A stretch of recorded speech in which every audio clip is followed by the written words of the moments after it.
Patreons, YouTubers, Facebook friends, Instagrammers. Welcome back to 3dprops.com. Today I'm going to show you my DC-15A, my latest design for my patrons and for my website. What you see right here is the dry fitted parts that I just printed. I had one little thing with it warped, so I repaired that with a little bit of resin. And I just figured out what kind of screws I want to use to accomplish the final looks. I added in the design a big aluminium tube for structure and weight. Everything was put in sections together. I put it in a resin coat and started sanding it in 150 and 240. When done, I added a gray primer and started sanding again, because gray primer is great in showing irregularities, and if you want to change and adjust stuff, it will show right there. Of course, add after that 2 basic layers of matte black, see if anything is left, set it again, wet sand it, and add another 2 layers of matte black. Then you get this final result. What you see right here, as I'm using vinyl gloves powder free, and I had to buy them because nitrile was not available at the moment due to COVID, and together with my airbrush cleaner it is a bad idea because the airbrush cleaner dissolves those gloves over time. It is not a good idea, so go for nitrile. If you can find them, use them, because this Tamiya airbrush cleaner is very good, but it's some kind like of acetone stuff. And it's very aggressive. It cleans your airbrush pretty well, so that's good for it. If you please don't go and find anything else, that's good stuff. Believe me. Always test your airbrush before using it. If there's a nice little haze coming out, clean it properly. And it's always my Achilles heel. Sometimes I just forget to clean it because I'm busy in the process and just forget it, and then I leave it there. And after 2 days I find out, oh, I forgot to clean my airbrush.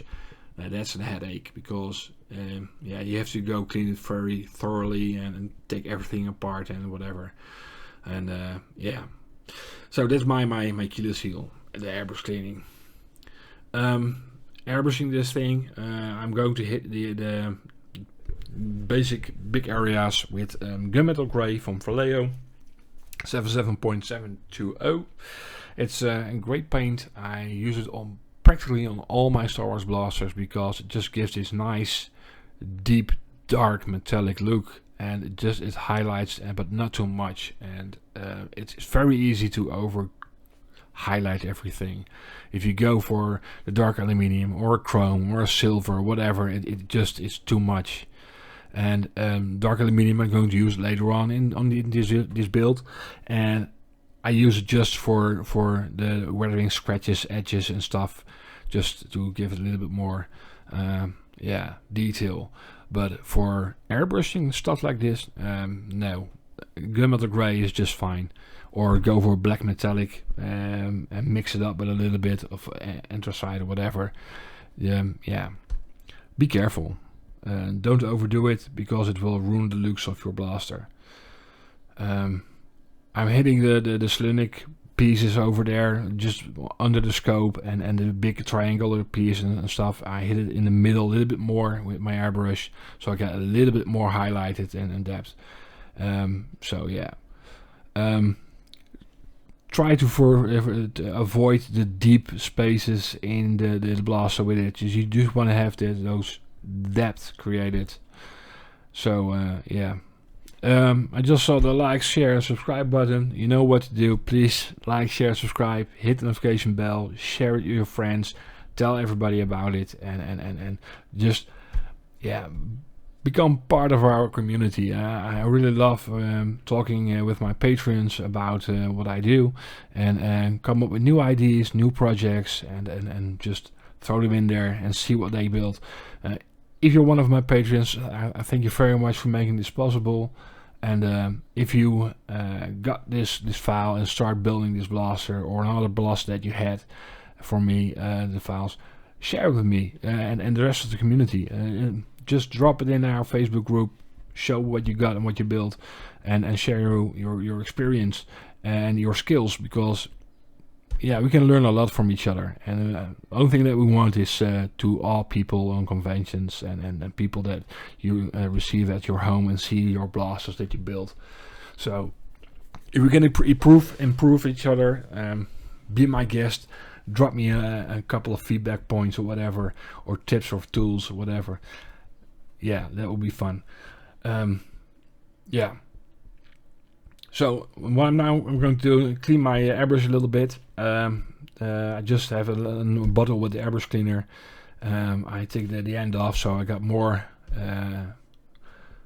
liquid coming out the cleaner, and I'm just spraying everything into a paper towel to see until there's nothing coming out anymore. What looks like paint. That's basic cleaning what you do on your airbrush. Very basic. This is what you do before you think, okay, I'm going to use it in 1 hour or 2 hours or whatever. If you're not going to use it in another couple of hours or day, you have to take it apart and clean everything and put it back together. And what I often do is I put some parts just in a canister with some of the cleaner and leave it there so it can soak in real good. I also have an ultrasonic, but yeah, I also use that for resin, so the combination between the parts for my airbrush and the resin parts, nah, not a good idea. But yeah, at some point I will get a new ultrasonic only for my airbrush.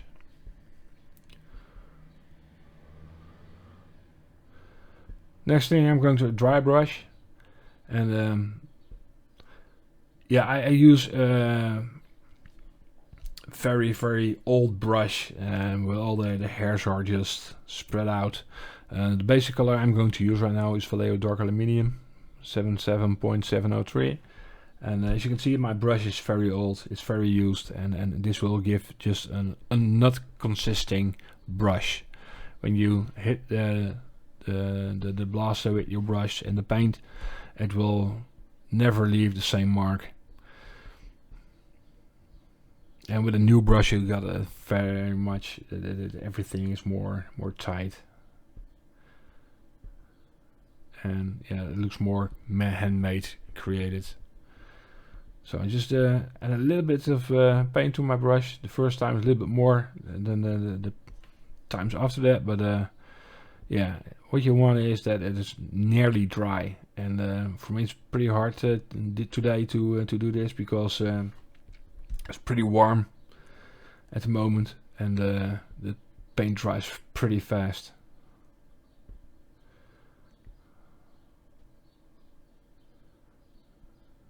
I'm just hitting the parts that a little bit more, and when it's almost dry, I'm going to go for the big areas to hit it a little bit more. But it has to be nearly completely dry when you hit the big surfaces to yeah, give it a little bit more scratches on top of the power cell or on top of the receiver or whatever. Yeah, it needs to practically be dry. It's a lot of practice to get a good dry brush technique, but when you get the hang of it, it's pretty fun, pretty easy. But yeah, it's a little path to perfection. Most of you guys who already are a patron and have done more blasters are already pretty good at it, and maybe even better than I do. So yeah, I know there are a couple of pretty good skilled guys out there.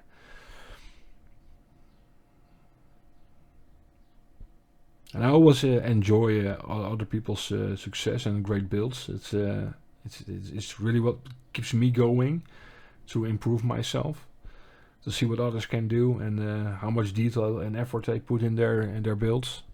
It's yeah, I like to watch other pro builders pretty much. Like Adam Savage is one of my greatest yeah, idols. I really like how how he does things and how simple sometimes he approaches things. But yeah, I never thought of doing anything like that on how he does it. So I learn a lot from him. So and I know you guys, some of you have great skills. So yeah, keep sharing. at the end is one final goal for everybody is to enjoy and amaze people with what we build. And of course, you can only keep it for yourself. But most of you guys are trooping or just showing off what you built, and that's awesome. Because every time I go to a convention, I put my stuff out there, I see the big smiles and joy on the faces of the kids and the guys and the girls who just enjoy Star Wars, and just the looks and the questions of is that real? Is that really made an original rifle or something? Or how do you do that in metal? It's not metal, it's 3D printed. That's how I do it. It's a paint job. So it's always nice to tell people that it's 3D printed and how that works and how accessible it is to everybody. That's pretty cool. And it's amazing how fast it grows, because 5 years ago when I started with prop building and 3D printing with my first printer, it was not that much available. There were like 2 or 3 guys in Europe who are busy with 3D printing, making blasters, and 2 of them already quit it, and but a lot of new guys came into the market and just started printing. And because the 3D printers are so accessible and yeah, they're not cheap, not cheap, but not expensive as well. Yeah, so yeah, most of you guys have printers already, because that's why you're watching me. You want to build it yourself, right? That you want to go to my Patreon and get the files. Okay, I'm practically done here. I was not too happy with the highlighted. It was a little bit too much for my liking. So what I did, I just added a little haze of black over it off screen, just with a spray can, and gave the stock and the scope a little bit more gloss to it, just to add a little bit more contrast to it. I just like the look of it. Now do the final touches here with my dry brush, and yeah. After all, I know it was a big gun. You know, I made the DC-15A already, and that was a big blaster, and this one is I believe 130 centimeters, something like that. Almost as big as a T-21. It's huge. I want to say some word, but I can't say it on YouTube. But it is, yeah, you know what I mean. Mother. So it's a big one. But it's iconic. It's basically the beginning of the whole Star Wars era with the clone troopers and stuff. And yeah, it's always the scene around Order 66 and the Clone Wars. It was it's awesome to see. It was and a little bit shocking as well, of course.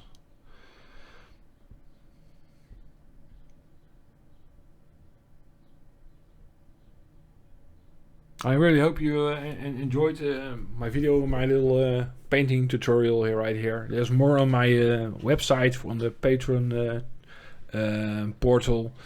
More pictures to see about how I printed it, in what settings, and the more assembling bit by bit. So go check it out if you're a patron, or become a patron, please.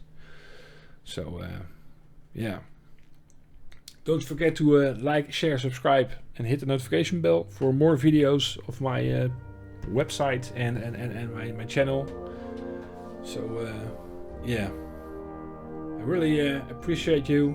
Thanks for watching. Enjoy the final footage of the finished blaster and the final pictures in the end. And we see you next time on my Patreon or on my Facebook page. And maybe at some point we will meet together at a convention. I know some of you I will meet pretty soon in Germany. So thanks for watching, thanks for supporting, and bye bye, see you next time.